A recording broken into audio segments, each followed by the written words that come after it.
देखिए, आज हम लोग पढ़ेंगे, हम लोग पूर्णांक पढ़ रहे हैं।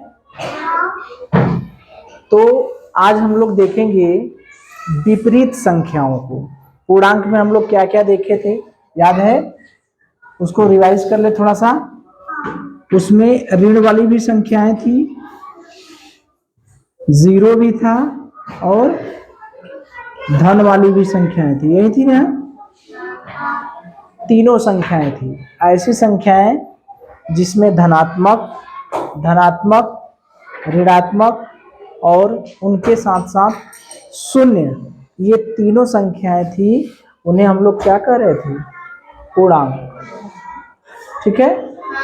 तो अगर कोई संख्या है, मान लीजिए 1 है, तो उसकी विपरीत कैसे लिखेंगे? संख्या का विपरीत यानी उल्टा, उल्टा नहीं, विपरीत का मतलब अपोजिट, विपरीत। ठीक है, विपरीत समझ रहे हैं ना? जैसे सुबह का विपरीत शाम, पूरब का विपरीत पश्चिम। तो उसी तरह से विपरीत कैसे लिखेंगे? जैसे 1 है, संख्या 1 है, तो विपरीत लिखने के लिए संख्या के आगे केवल क्या कर देते हैं? ऋण का चिन्ह लगा देते हैं। क्या लगा देते हैं? ऋण का चिन्ह। जैसे आपसे पूछा जाएगा 1 का विपरीत क्या है? इधर संख्या है और इसकी विपरीत संख्या। ठीक है, यानी 1 की विपरीत कौन सी संख्या होगी? 1 की विपरीत कौन सी संख्या होगी? कौन सी संख्या होगी? 1 की विपरीत कौन सी संख्या होगी? -1, ऋण 1 ना? यानी 1 की विपरीत जो संख्या है वो है ऋण 1। 2 के विपरीत जो संख्या है वो क्या होगी? ऋण 1। बस ये ध्यान देना है कि संख्या के आगे हम क्या लगा देंगे? ऋण। ठीक है। जैसे मान लीजिए 3 है, 3 की विपरीत क्या होगी? -3। ठीक है। अगर मान लीजिए हमने कह दिया ऋण 3, अब इसकी विपरीत क्या होगी बताइए? ऋण है तो ऋण का विपरीत क्या होगा? 3, मतलब 3 लिखिए चाहे धन 3 लिखिए। अगर हम 3 लिखें या धन 3 लिखे, दोनों तो बराबर है। धन लिख भी सकते हैं और नहीं भी लिख सकते हैं। वैसे धन लिखा नहीं जाता, ये मान लिया जाता है। जैसे हम 1 लिखे तो इसका मतलब क्या हुआ? धन है। ठीक है, केवल ऋणात्मक संख्याओं को दिखाते हैं। तो ऋण 3 का विपरीत क्या हो जाएगा? 3, या इसे धन 3 भी कह सकते हैं। धन 3 भी कह सकते हैं ना? धन 3 कहें या 3 कहें, कुछ भी हो सकता है। ठीक है। अब मुझे बताइए 7 का विपरीत क्या होगा? -7। ठीक है। और -9 का विपरीत क्या होगा?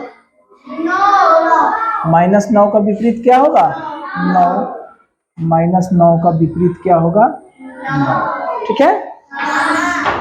तो ये तो हो गई पहली बात, हमने विपरीत संख्या के बारे में देख लिया। ठीक है, कि किसी भी संख्या की अगर आपको विपरीत संख्या लिखना हुआ तो लिख लेंगे कि नहीं? कोई भी संख्या रहेगी उसकी विपरीत संख्या लिखने को लिख लेंगे।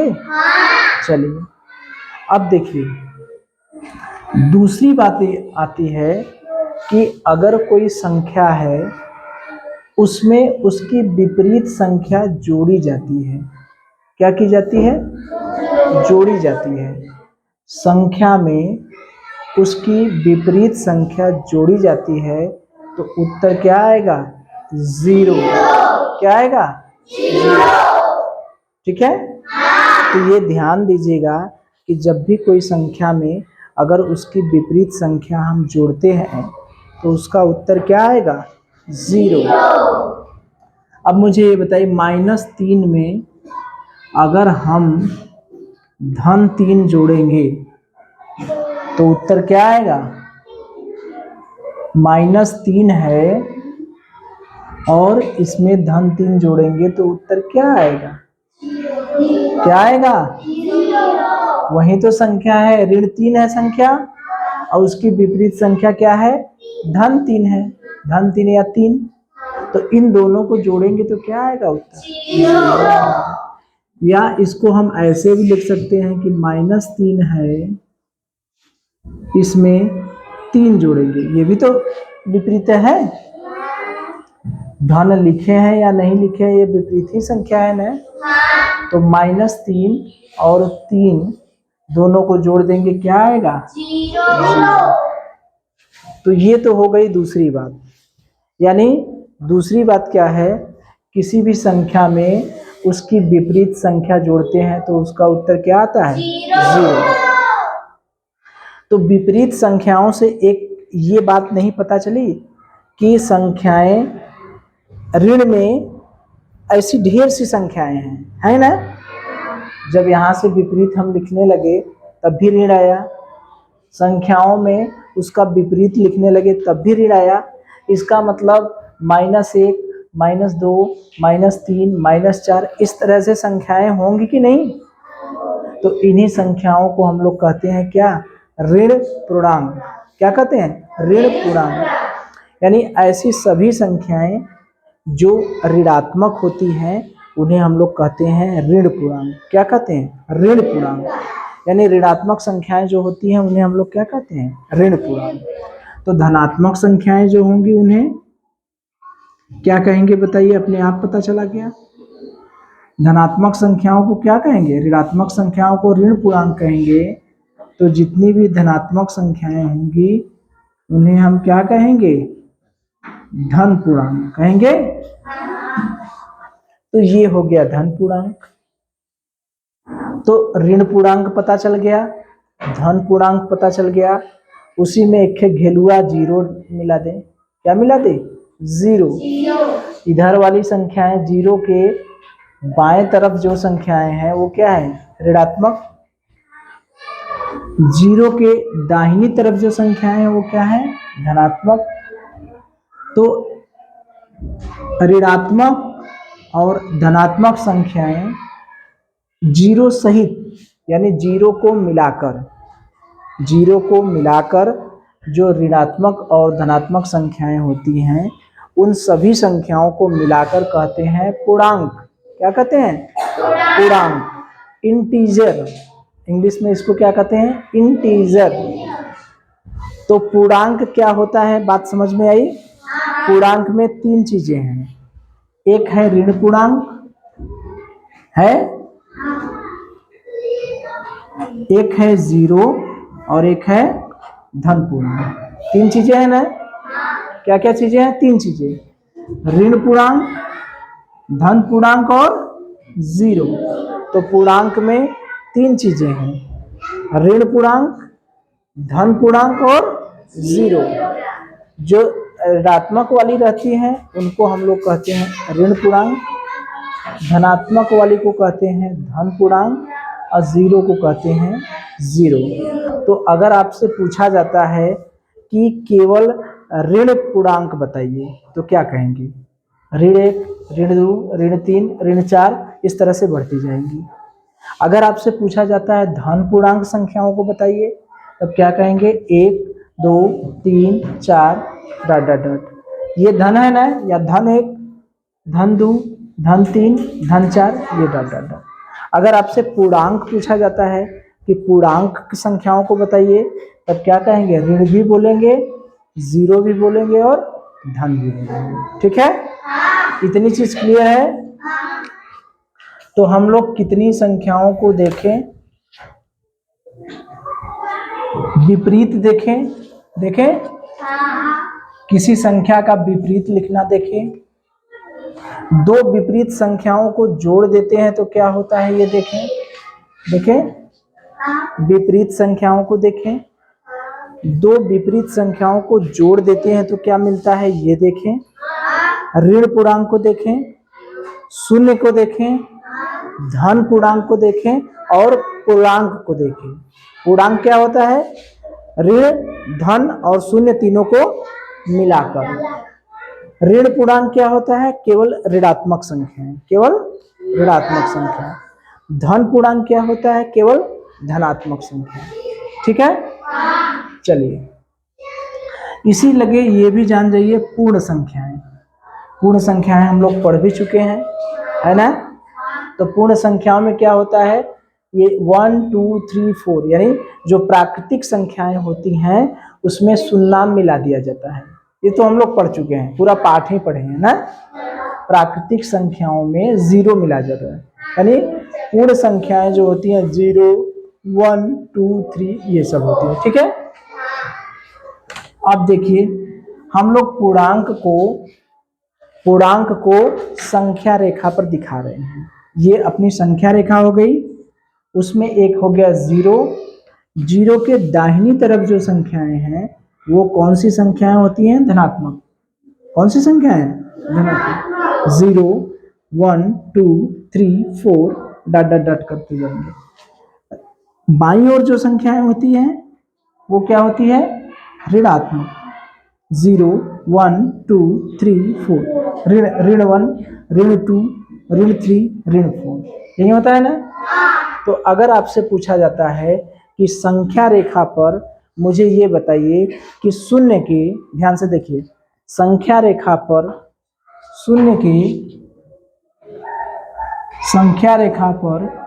शून्य के दाईं ओर जो होती हैं संख्याएं और शून्य के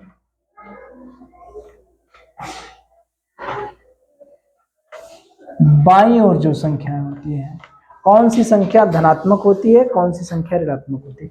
दाईं ओर क्या होता है, धनात्मक या ऋणात्मक, क्या होती है, धनात्मक। अब बाईं ओर क्या होती है,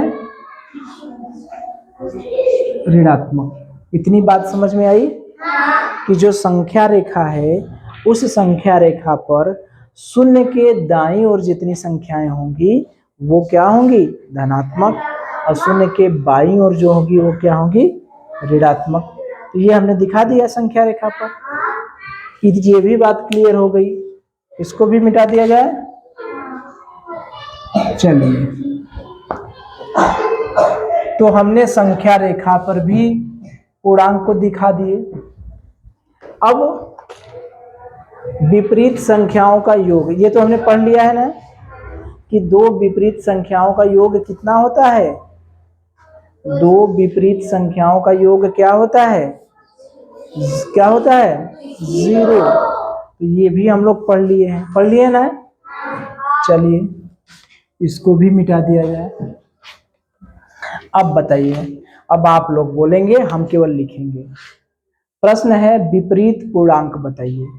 संख्या दिया है उसका विपरीत आपको बताना है। बताइए, हम इधर लिख रहे हैं विपरीत। अब आप लोग बोलेंगे बाबू, हम क्या करेंगे, लिखेंगे। बताइए -6 का विपरीत क्या होगा,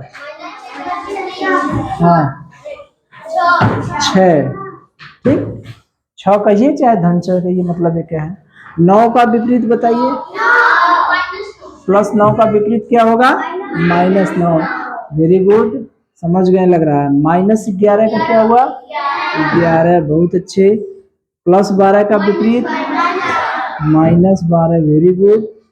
अब -17 का विपरीत, 17, समझ गए। तो कोई पूर्णांक दिया है उसके विपरीत पूर्णांक लिखने का मतलब, ऋण है तो उसको धन बना दीजिए, धन है तो ऋण बना दीजिए, असंख्या वहीं लिख दीजिए ना। एक सीधा सा बात है। तो ये तो बहुत आसान है। अब देखिए एक नई बात है, अब इसका मान बताना है, जोड़ना है, मान बताना है। तो ये तो बता ही देंगे। बताइए, पहला है, 3 ठो सवाल है। पहला है -11 है धन +11 है, इसका क्या मान होगा बताइए, क्या होगा, 0। इसका धन 9 धन माइनस क्या होगा, 0। इसका धन 13 धन -13 क्या होगा, ठीक है। तो इतनी चीज समझ गए। तो क्या क्या चीज हमने देखा, विपरीत संख्याएं लिखना देखा, नहीं देखे ना। पहले हमने विपरीत संख्याएं लिखना देखा, फिर उनका योग देखें, फिर ऋण पूर्णांक देखा, देखें, फिर धन पूर्णांक देखें, फिर पूर्णांक देखें, ठीक, फिर पूर्ण संख्याएं देखें, फिर पूर्ण संख्याओं को संख्या रेखा पर दिखाना हमने सीखा, देखें। उसके बाद विपरीत संख्याओं का योग हमने किया, कुछ संख्याएं दी गई थी, उसकी विपरीत ठीक है। तो संख्या रेखा पर हमने पूर्ण संख्याओं को भी दिखाया ना, और कोई संख्या दी गई थी, उसकी विपरीत संख्याएं हमने लिखा। अब विपरीत संख्याओं का जोड़ भी हम लोग देखे। इतनी चीजें देखे हम लोग। चलिए देखिए, अब हम लोग देखेंगे योगात्मक प्रतिलोम क्या होता है, ठीक है। तो योगात्मक प्रतिलोम का मतलब वही विपरीत। योगात्मक प्रतिलोम का मतलब क्या होता है? विपरीत। जैसे अगर +6 है तो इसका योगात्मक प्रतिलोम क्या होगा? -6, ठीक है। इसका मतलब इसका विपरीत जो होता है उसको कहते हैं योगात्मक प्रतिलोम, ठीक है। योगात्मक प्रतिलोम, या हम ये कह दें कि योगात्मक प्रतिलोम वो होते हैं दोनों का योग क्या हो जाए? क्या हो जाए? अगर दो पूर्णांकों का योग 0 है तो दोनों एक दूसरे के योगात्मक प्रतिलोम कहलाएंगे। जैसे -9 है, ठीक है। इसमें अगर हम 9 जोड़ दें तो क्या हो जा रहा है? 0। तो ये दोनों एक दूसरे के योगात्मक प्रतिलोम हैं कि नहीं?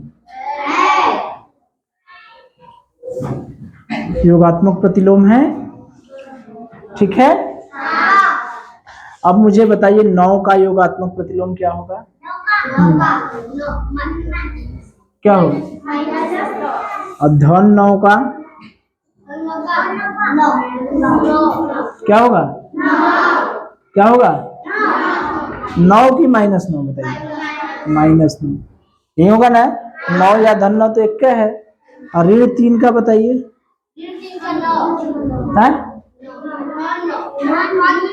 धन 3। धन 5 का? 4 का? -4, ठीक है। तो योगात्मक प्रतिलोम समझ गए कि दोनों को जोड़ेंगे तो क्या होना चाहिए? 0 होना चाहिए, ये ना है। तो ये बताइए, अगर हम धन दूं और ऋण दूं, इनको जोड़ दे रहे हैं, 0 आ रहा है, तो ये दोनों एक दूसरे के क्या कहलाएंगे? क्या कहलाएंगे?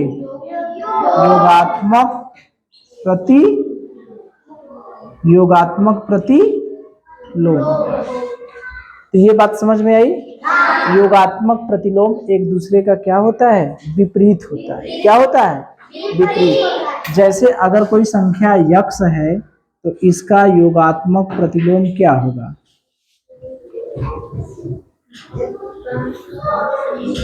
इसके पहले क्या लगा देंगे? माइनस। क्या लगा देंगे? माइनस। अब -x का योगात्मक प्रतिलोम क्या होगा?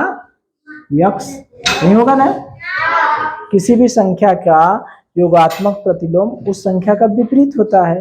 तो x का उल्टा क्या हो गया? -x। अब -x का उल्टा क्या हो गया? धन x। तो योगात्मक प्रतिलोम के बारे में बात समझ में आ गई? योगात्मक प्रतिलोम में कोई डाउट है? चलिए देखिए, अब हम जो पढ़ेंगे पूर्णांकों की तुलना, ये जो है बड़े काम की चीज है। इसमें बड़ा कंफ्यूजन होता है, ठीक है। कुछ लोग तो जानते होंगे और कुछ लोग नहीं जानते होंगे। बड़ी मचमच है, बड़ी कंफ्यूजन है, कौन बड़ा है कौन छोटा है। कुछ लोग कहेंगे दोनों बराबर हैं, जैसे अगर हम कहें +5 और -5 में कौन बड़ा है, तो इसका क्या उत्तर होगा बताइए, बताइए बताइए। -5 बड़ा है, कोई कहेंगे -5 बड़ा है, ठीक है ना। और कोई कहेंगे गुरुजी दोनों तो बराबर है, कई तरह की बात होगी ना। तो ये सब चीजों का कंफ्यूजन दूर होगा संख्या रेखा पर पूर्णांक देखने से। कैसे देखने से?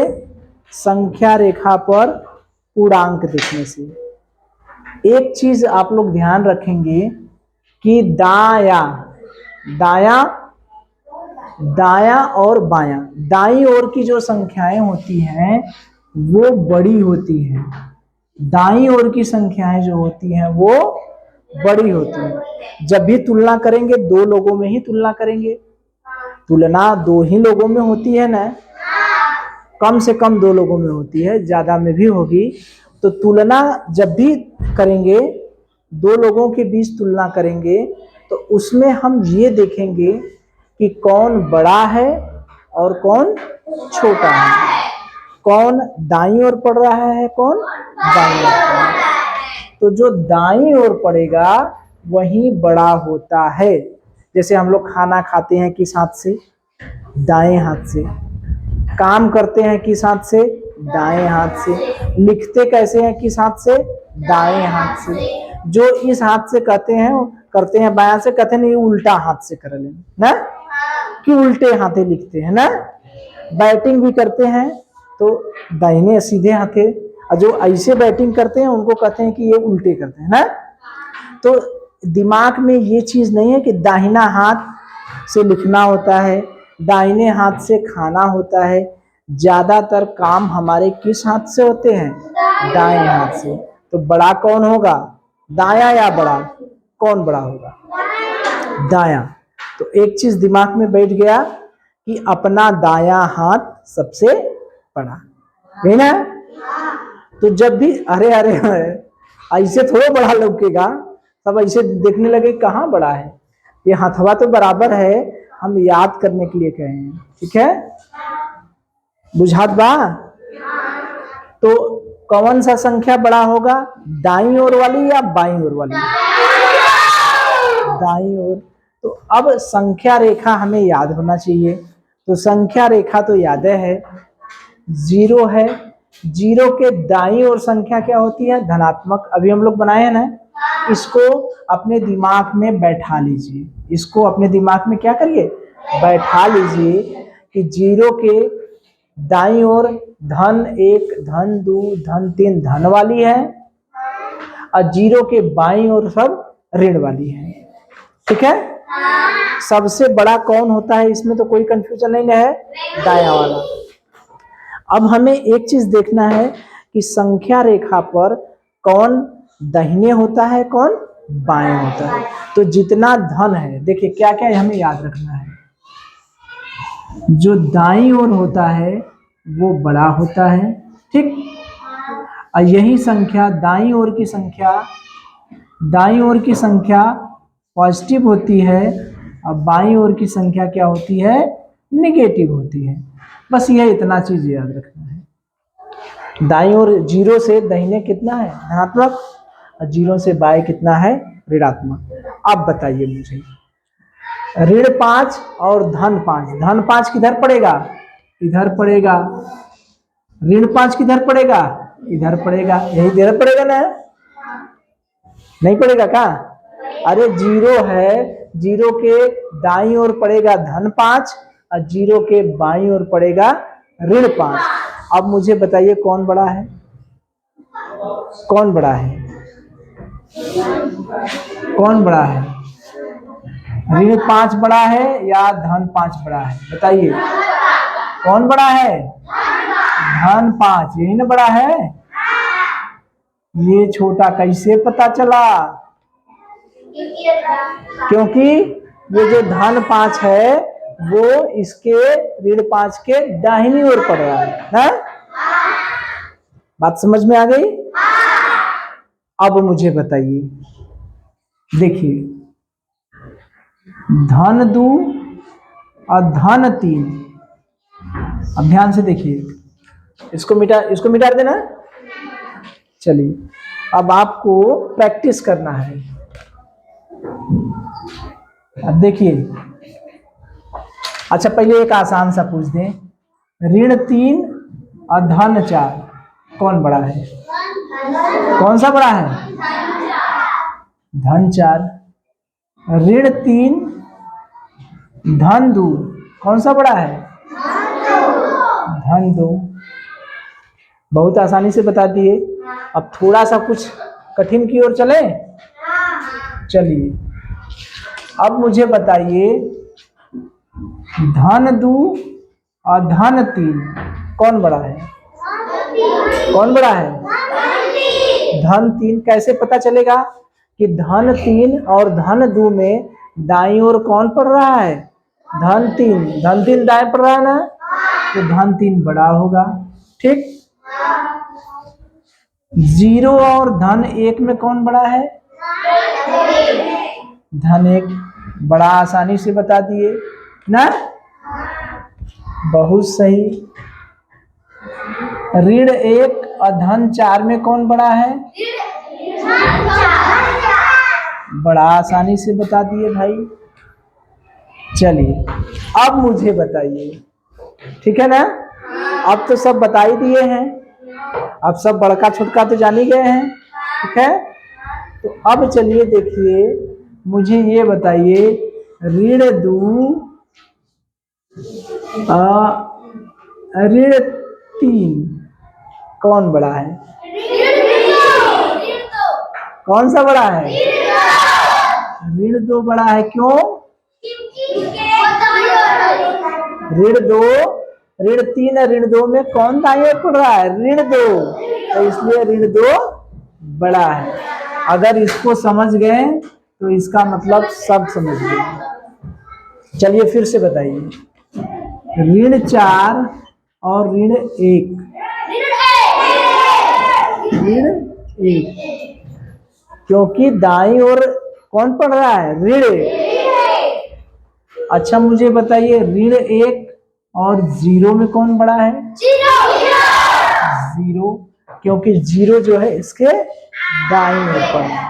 आगे नहीं, फिर वही गलत। क्या? दाईं ओर पड़ रहा है। हमेशा सीधा हाथ मतलब दाईं ओर। समझ गए? चलिए और एक बता दीजिए, ऋण 4 और ऋण 3 में कौन बड़ा है? ऋण 3। ठीक है?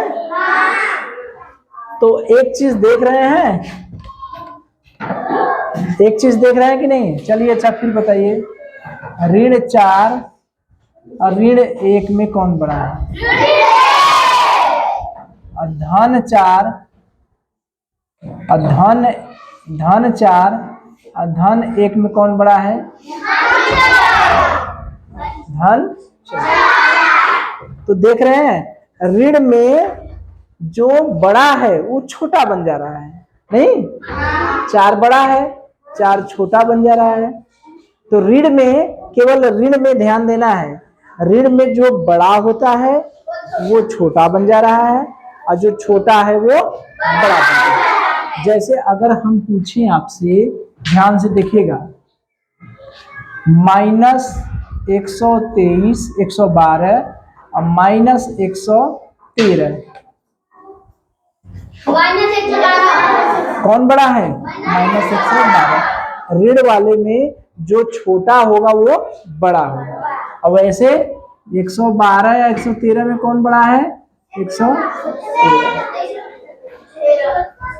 ये बात समझ में आ गई? तो अब कहीं भी अगर हमें पूर्णांक मिलेंगे तो उन पूर्णांकों में छोटा और बड़ा छांटना रहेगा तो छांट लेंगे। धन वाले में तो कोई दिक्कत नहीं है, बड़ा छोटा देख लेते हैं, लेकिन ऋण वाले में जो छोटा रहेगा वो बड़ा बन जाता है और जो बड़ा रहता है वो छोटा बन जाता है। ठीक है? चलिए और आगे देखें, उसी चीज को देखिए हमने लिख दिया है। क्या है? कैसे लिखे हैं? जितने ऋण पूर्णांक है, ऋण पूर्णांक इधर है, ऋण पूर्णांक इधर पढ़ रहे हैं ना, ये ऋण पूर्णांक इधर है, मुझे बताइए, ऋण पूर्णांक इधर ना है, ऋण पूर्णांक सब इधर है, और धन पूर्णांक कहाँ है, इधर है।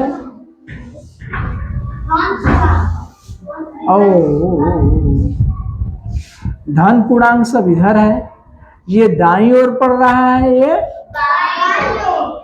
अभी हमने सीखा है कि दाईं ओर जो संख्याएं रहती है वो बड़ी होती हैं और बाईं ओर वाली संख्याएं छोटी होती हैं। तो क्या ऐसा नहीं होगा कि सब के सब जो धन पूर्णांक हैं वो सभी ऋण पूर्णांक से बड़े होंगे? नहीं होगा क्या? ये पूरा तो उधर पड़ रहा है। तो वही चीज हमने लिखा है कि प्रत्येक धन पूर्णांक समस्त ऋण पूर्णांक से बड़ा होता है। बात समझ में आ रही है? इसका मतलब कि जितने ऋण पूर्णांक हैं सब बाईं ओर पड़ रहे हैं और जितने धन पूर्णांक हैं सब दाईं ओर पड़ रहे हैं शून्य के। तो बड़ा कौन होगा, धन पूर्णांक या ऋण पूर्णांक? कौन बड़ा होगा? धन पूर्णांक। तो यही है कि इस प्रत्येक धन पूर्णांक ऋण पूर्णांक से क्या होगा, बड़ा होगा। जब भी धन और ऋण संख्याएं रहेंगी तो उसमें बड़ा कौन होगा, धन होगा। नहीं होगा ना? जैसे धन 4 और ऋण 4, इसमें कौन बड़ा होगा, धन 4। शून्य के बारे में बात करें तो देखिए शून्य जो है ऋण पूर्णांक शून्य के इधर पड़ रहा है और ऋण पूर्णांक के शून्य जो है ऋण पूर्णांक के दाएं पड़ रहा है कि बाएं पड़ रहा है, बताइए। शून्य जो है ऋण पूर्णांक तो इधर है, तो शून्य जो पड़ रहा है वो ऋण पूर्णांक के दाईं ओर पड़ेगा या बाईं ओर? किधर पड़ा है, दाईं ओर। तो शून्य बड़ा होगा कि छोटा होगा? दाईं ओर जो पड़ेगा बड़ा होगा ना। तो वही लिखा है कि प्रत्येक शून्य जो है वो प्रत्येक धन पूर्णांक से, ये इसको देखिए, शून्य जो है प्रत्येक ऋण पूर्णांक से बड़ा होता है। यानी ऋण 4 और 0 में कौन बड़ा होगा, 0। ठीक है। अगर हम धन पूर्णांक को देखें, धन पूर्णांक शून्य के दाईं ओर पड़ा है, शून्य तो यहाँ है और धन पूर्णांक जो है शून्य के दाईं ओर पड़ रहा है। तो धन पूर्णांक शून्य से बड़ा होगा या छोटा होगा, बताइए। शून्य के दाईं ओर पड़ रहा है धन पूर्णांक की बाईं ओर? धन पूर्णांक जो है शून्य के दाएं पड़ रहा है कि बाएं? तो धन पूर्णांक बड़ा होगा 0 से कि छोटा होगा? क्या होगा, बड़ा होगा। तो वही लिखा है प्रत्येक शून्य धन पूर्णांक से, शून्य जो है प्रत्येक धन पूर्णांक से छोटा होता है। शून्य छोटा ही है ना, इस धन पूर्णांक तो बड़ा हो गया और शून्य क्या हो गया, छोटा हो गया। तो यही है। तो 0 जो है और धन 4 में शून्य क्या है, छोटा है। 0 जो है धन 3 से क्या है, छोटा है। ठीक है।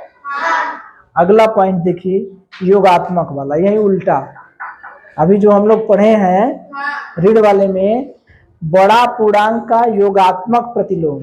योगात्मक प्रतिलोम समझ रहे हैं? जैसे कोई बड़ा पूर्णांक है, मान लीजिए 5 है, तो इसका योगात्मक प्रतिलोम क्या होगा, ऋण 5।